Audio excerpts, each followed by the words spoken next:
خویشاوندان و دوستان و همکسبان دلیر شریپوف برای مبارکبادی به منزلش آمدند.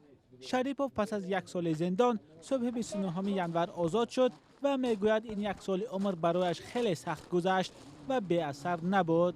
زندان هم اگر برای بعضیا دادن جزا باشد، برای بعضیا محرومی از آزادی باشد، برای بعضیا مکتب است و باید این مکتب را خوب باید نه ممکن میگذارد این مکتب و این مکتب هم گذشتنش راههای دشوار دارد، راههای خطرناک دارد و فکر من این است که محروم کردن از آزادی به ناحق اگر باشد خیلی مصیبت است برای هر از آزادی دلیر بیش از همه فرزندان او مبارز و نورانی خرسندی دارند. دلیر هم میگوید حالا تنها میخواهد کنار عزیزانش باشد چون از همه بیشتر به این نیاز دارد.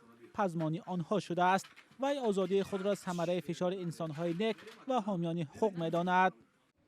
از فرصت استفاده برده همه آنها را که در این قضیه ما را کمک کردن بر هر طریقی نوشتن، صحبت کردن، گفتن، پیام ها رسوندن و ما پیام هاشون نگرفتیم و صحبت ها میکردن، از خانواده ما خبر میگرفتن و پهلوی ما بودن. دوستان بی نهایت گرامی که من اینجا اگر نامبر کنم خیلی طولانی می شود و به همه آنها تشکر میگویم و تشکر به آن افرادی هم که در داخل همین مقامات بودند و از خواسته های دیگران پیروی نکردند.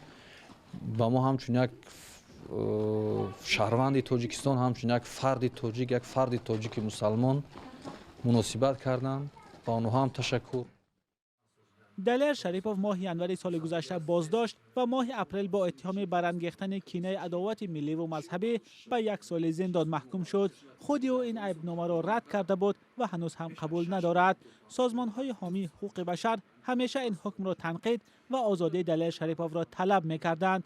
مقامات دلیل‌های بازداشت و حکم او را رسانه‌ای نکردند. چند پیش حتی گفته شد که آزادی دلیر شریپوف برای جامعه خطرناک است. شریپوف 33 ساله در گذشته در تلویزیون دولتی سفینه و هفته‌نامه مستقل آزادگان و رسانه‌های دیگر مستقل کار و یا همکاری کرده است.